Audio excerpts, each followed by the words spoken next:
Hi, my name is Dov Lesel.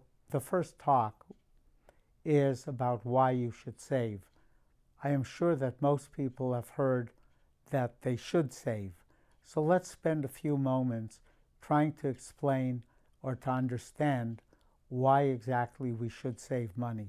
The first is so that you will have money in retirement. The second is that you set aside money for an emergency. The third reason is very simple. It's a much more positive reason to save, which is so that you can get wealthy. Now, number one, to have money in retirement. It's very clear that our Social Security system will not give you enough, and so most people will have to save money during their lifetimes because they may not have a pension. The pension may be small. Social Security may be small, or maybe even less than it is now. And at such time as you stop working, you want to have enough money to at least continue somewhat along your lifestyle. The second reason is money for an emergency. That could also be put a different way. You save money during the good times so that you have additional money set aside during the bad times. Now, the bad times can be, like we have now, a pandemic like the coronavirus. We would consider this a once in a century or once in millennia event. The problem is that these things come along in greater or lesser degrees throughout your working life. You have a job, you think it's secure, the company is not doing well, either because of competition or because its items are no longer in demand, or for whatever reason, the company decides it's going to cut all or part of its workforce, leaving you with the necessity for going out and finding a new job. And what you're going to need in the interim is to have some money set aside so that you can continue to pay your rent or your mortgage, your car payments, and the necessities of life. The idea of an emergency, or good times or bad, that goes back thousands of years.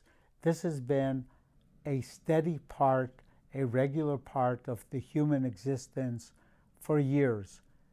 You go back to the Bible, and if you remember the story of Joseph and Pharaoh, Pharaoh brought Joseph in, and he explained to Joseph that he was dreaming about 7 fat cows coming out of the Nile River, only to be followed by 7 lean cows who promptly ate them up. Joseph's explanation was the 7 cows, the fat ones, are 7 good years.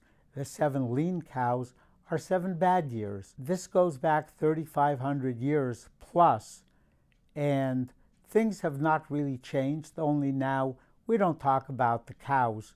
But the reality of economic cycles is that we have good times, or times when your business is doing well, where you're making money, but inevitably there's going to be, whether it's a recession, whether it's a bear market, something that will cause your income to go down or to be interrupted. In addition, you can have emergencies. Emergencies like your dear pet needs to go to the vet, and you have an unexpected cost of $500, $1,000, maybe even $2,000. Do you have that money? If not, what's going to be the result with your pet? Are you going to give up your pet? Are you going to have to take out a loan?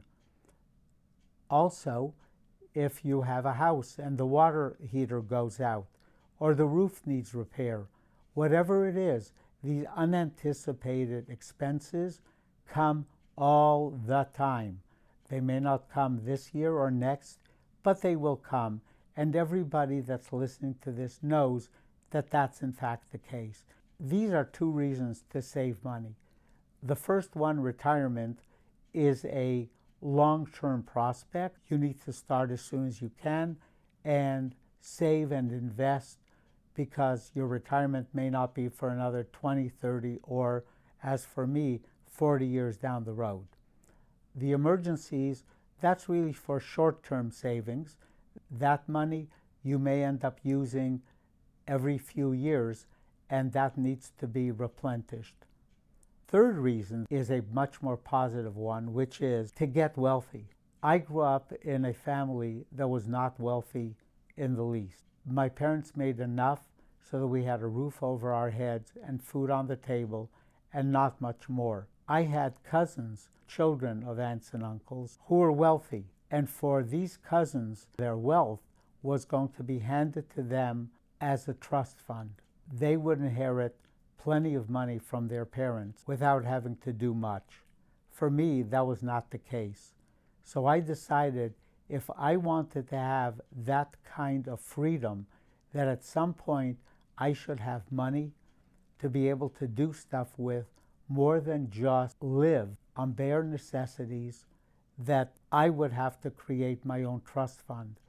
To do that, you need to save. You need to have a positive attitude that, in fact, you can get wealthy. Once you understand that it is possible for you, no matter how little you might be making at the moment, to become wealthy, then you too can become wealthy by saving and then investing. Thank you.